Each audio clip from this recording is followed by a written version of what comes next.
All right, welcome to day one. Today, I want to share a story. It was a long time ago, back when my wife and I were going to have our first baby. We had it all planned out. We did the books, the Lamaze, the breathing. We even had a little dresser that we painted up to look like Lion King. But as Granny Fern used to say, life's what happens when you're making plans. I guess Granny Fern was right. Our daughter was born, complicated. All our normal plans went out the window. See, for the past 16 years, our lives have been, different. But I can deal with most of the things. Most of the stuff is okay. The doctors, the medical equipment, and even the nurses in our home, it's the surgeries that get me. They're awful, because that's when everything falls apart. You know, I still have to work. So in the daytime, I go into the office and we argue over whether a button should say yes, no, or okay, cancel. And then I leave work, I drive to the hospital, and we're talking about sutures and medicines, recovery time, and even more surgeries. Sometimes it gets pretty overwhelming. Everything feels surreal. Life can get really dark. But I remember this one time when something changed. We had just brought my daughter home from the hospital, and that's a lot of work. Packing, unpacking, getting the equipment set up. I was exhausted, you know? And I'm kneeling next to her bed, tucking her in for the night. I guess my brain just rebooted or something. I only had one thought. Thank you. I was just so grateful to have her home.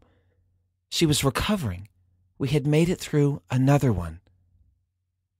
You know, I don't really remember the next day, but I remember the next night because I had the same thoughts. I'm grateful. She's alive. She's recovering. She's home in her own bed. Well, for some reason, that became my routine. Every night, I'd tuck in my kids into bed and say thanks for the little things of the day. And then when they were old enough, we'd say it together. And we did that for a long time. I liked it, you know?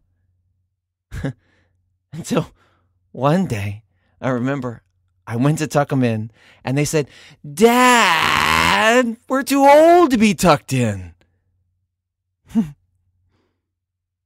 And as I closed the door, I realized something.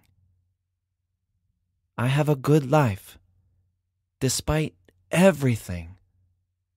I'm happy. You know, that was years ago. And the other day, I'm reading this book. The author, he'd been studying happiness. And he found what you do or don't have doesn't make that much difference. But what you think about those things does. And then I read something that stopped me cold. Because right there, in black and white, was the activity that I had been doing with my daughter and my son every night for years. The author called it What Went Well. He found that simply expressing gratitude makes people happier. Somehow, in the darkest moments of my life, I had blindly stumbled onto one of the secrets of happiness. So that's my story. Now here's what I want you to do. Tonight, before you go to bed, I want you to close your eyes and think of 3 things that went well. Maybe something big, like your family, or maybe something little, like pizza. Just any 3 things that went well in your life. You know, Life is crazy. But when I stop thinking about what went wrong and what I didn't get, and start savoring what went right and what I do have, I become happy. So tonight, I just want you to think about what went well today. Give it a try. And tomorrow, I'll show you the rest.